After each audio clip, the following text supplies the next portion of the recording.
அது மக்களே, தெரிஞ்சவங்க அவங்க வந்து எப்படின்னு கேட்டிங்கன்னா, தன் கணவனால் கைவிடப்பட்டு 3 மாதத்துலேருந்து அந்த குழந்தைய வச்சு ஒரு பையனை வச்சு அந்த அம்மா வளர்த்துட்டு வந்துட்டுருக்குது. வீட்டு வேலை செஞ்சு அது இதுன்னு என்னென்ன வேலையெல்லாம் செய்யுது. ஆனால் தப்பான வழிக்கு போகல.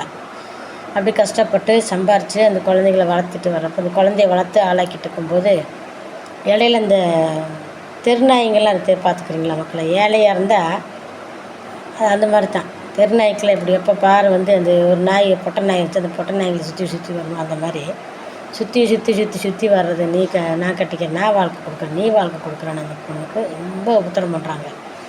இப்படி உபத்திரம் பண்ண கடைசியில் என்ன பண்ணுது, இங்கே தான் இருக்கக்கூடாதுன்னு சொல்லிட்டு வேறு எங்கேயாவது போனால் அங்கேயும் அதே பிரச்சனை அந்த பொண்ணு.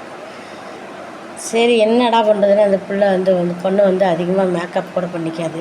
தன்னை வந்து அலங்காரப்படுத்தி புரிச்சா இல்லைன்னா பூ கூட வச்சா கூட எங்கே மற்றவங்க பார்த்துருவாங்களோன்ற மாதிரி, மற்றவங்க நம்மளை எதாவது பண்ணுவாங்களோ எதாவது செய்வாங்களோன்ட்டு பயந்து அந்த பொண்ணு கடவுளுக்கு பயந்து வாழ்ந்துட்டுருக்குது. இப்படி இருந்து கடைசியில் ஒரு மிலிட்ரி ஏரியாவுக்கு போயிடுச்சு. அங்கேயும் போய் இதே பிரச்சனை அந்த பொண்ணுக்கு எங்கே போகணும் பிரச்சனையாக இருக்குது. சரி நீ நம்ம இப்படி தனிமையாகவே எப்படி வாழ போகிறோன்னு சொல்லி ஒரு ஆள் வந்து அந்த ஆளுக்கு வந்து 2 குழந்தைங்க இருக்குது. அந்த மனைவி இறந்துருச்சு. சரின்னு சொல்லிட்டு அந்த ஆள் நான் வாழ்க்கை கொடுக்குறேன். அந்த பொம்பளை தொங்கிட்டே பின்னாடியே சுற்றிட்டு திரிகிறான். வேறு வழியே இல்லாமல் அந்த பொம்பளையும் அடிச்செல்லாம் பார்க்குறான். அப்போ கூட அவன் என்ன திருத்த மாட்டேங்கிறான், பின்னாடியே சுற்றிட்டு இருக்கிறான்ட்டு. கடைசியில் அந்த பிள்ளை அந்த பையனை அந்த ஆளை கல்யாணம் முடிச்சுக்கிச்சுன்னா வாழ்ந்துட்டு இருக்கிறாங்க மக்களை. இப்படி இருக்கும்போது அந்த 2 பிள்ளைங்க இருக்குது. அதுங்களுக்கு 2 பிள்ளைங்க. அந்த பிள்ளைங்க வந்து பெரிய பிள்ளைங்களாக இருக்குதுங்க. அந்த பிள்ளைங்களுக்கு வந்து அவங்க சொந்தம் பந்தம் அக்கா தங்கச்சிங்க யாருமே அந்த பிள்ளைங்க பார்க்குறதே இல்லை அந்த பிள்ளைங்கள. அப்படி இருக்கும்போது இந்த பொண்ணு போச்சு. அந்த பொண்ணு தான் அந்த பிள்ளைங்கள பார்த்துட்டுருக்குது மக்களை. பார்த்து அந்த பொண்ணுக்கு நல்ல ஒரு வாழ்க்கை அமைச்சு கொடுக்கணும்னு அந்த 2 பிள்ளைகளுக்கு நல்ல வாழ்க்கை அமைச்சு. ஆனாலும் அந்த பிள்ளைங்க இந்த அம்மாவை மதிக்கிறதே இல்லை. இந்த பொண்ணு அந்த பிள்ளைங்க மதிக்கிறதில்ல. ஆனாலும் அந்த பிள்ளைங்க என்னென்ன தவறு செஞ்சாலும் இந்த பொம்பளை மன்னிச்சு அந்த பிள்ளைங்களுக்கு ஒரு நல்ல வாழ்க்கை அமைச்சு கொடுக்கணும். வாழ்க்கை அமைச்சு கொடுத்த இடத்துல அந்த பிள்ளைங்க ஒழுங்காக இல்லை. இதுக்கடையில் இந்த கட்டிட்டு போச்சு அந்த ஆளுக்கு வந்து எப்படின்னா, இந்த பொண்ணை கட்டிட்டு போன பொண்ணுக்கு அந்த பொம்பளைக்கு அந்த ஆள் நல்லதே செய்ய மாட்டான். எதுவுமே நல்லதே கிடையாது. நல்லது பொழுது எதுவுமே செய்ய மாட்டான். செய்கிறதெல்லாம் வந்து அந்த பிள்ளைங்களுக்கு தான் செய்யணும். அதாவது இந்த பொம்பளை நல்ல புடவை கட்டினா அந்த பிள்ளைங்க தான் கட்டணும். இப்போ ஒரு துணிமணி வாங்கி கொடுத்தது கிடையாது, ஒரு நல்லது பொழுது செஞ்சது கிடையாது, ஒரு பொட்டு தங்கம் கூட வாங்கி கொடுத்தது கிடையாது அந்த பொண்ணும்பிள்ளைக்கு.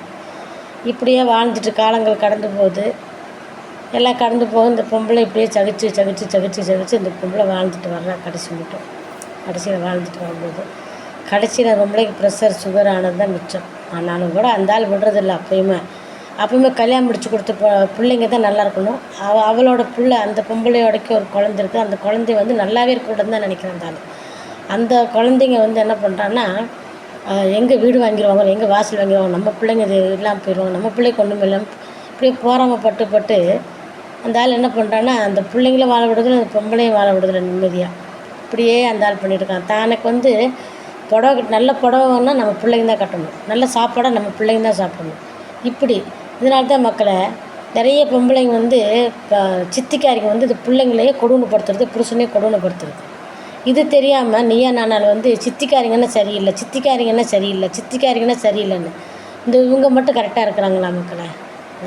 அதனால் தயவுசெய்து நீங்கள் தனியாக பொம்பளைங்க இருக்கிறீங்களா, ஒரு குழந்தை இருக்குது அவங்களுக்குன்னு தனியாக மற்றவங்க யாருமே தேடி போகாதீங்க, யாரும் கல்யாணம் பண்ணாதீங்க.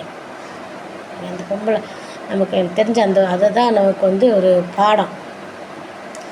கல்யாணம் பண்ணிங்களா, குழந்தை குட்டி இல்லாதவனா அந்த 2ஆம் தரமாக இருந்தால் கூட பரவாயில்ல, கல்யாணம் பண்ணிக்காங்க, அவங்க கூட வாழ்ந்துக்கலாம். அவனுக்கு ஒரு குழந்தை பிறந்தால் கூட வாழ்ந்துக்கலாம். ஆனால் அவனுக்கு 2 குழந்தைங்க வந்து நீங்கள் அந்த மாதிரி இருக்கவங்ககிட்ட போய் கல்யாணம் முடிச்சிங்கன்னா உங்கள் வாழ்க்கை வந்து நரகத்தை விட கேவலமாக இருக்கும். எப்பயுமே உங்களை வாழவே விட மாட்டான், சாப்பிட விட மாட்டான், நிம்மதியாக இருக்க விட மாட்டான் அந்த ஆள். அதனால் பார்த்துக்காங்க மக்கள். இந்த மாதிரி வாழ்கிற வாழ்க்கை அந்த மாதிரி நரகத்தில் வாழ்கிறத பார்க்க தனியாக இருந்து வாழ்கிறது எவ்வளவோ மேல்.